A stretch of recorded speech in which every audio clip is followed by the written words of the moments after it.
দিবসটা আমাদের শ্রমিকদের জন্য এবং আমি মনে করি আমাদের প্রত্যেকটা মানুষের জন্য শ্রমিক দিবস শুধু যারা খেটে খাওয়া মানুষ তাদেরই না, এটা আমরা প্রত্যেকেই যারা শ্রমের সঙ্গে যারা আছি, শ্রম নির্ভর প্রত্যেকটা মানুষেরই আমাদের এই দিবস।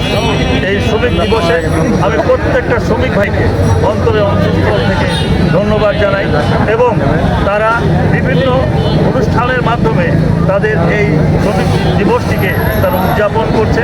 আমাদের সরকার, বাংলাদেশ জাতীয়তাবাদী দল, এই দলের বর্তমান চেয়ারম্যান মাননীয় প্রধানমন্ত্রী, উনিও শ্রমিকদের বিভিন্ন কর্মকাণ্ডকে উৎসাহিত করার জন্য, শ্রমিকদের দাবি দেওয়া, তাদের ন্যায্য পাওনা, তাদের ভাগ্য উন্নয়নের জন্য নিরলসভাবে কাজ করে যাচ্ছি এবং আমরা চাচ্ছি আমার এই বিরল বোচাগঞ্জে প্রত্যেকটা শ্রমিক যেন সুন্দর থাকে, ভালো থাকে, নিরাপদ থাকে এবং তাদের ন্যায্য মজুরি, ন্যায্য পাওনা যেন তারা পায়, সেটাই আমার চাওয়া পাওয়া।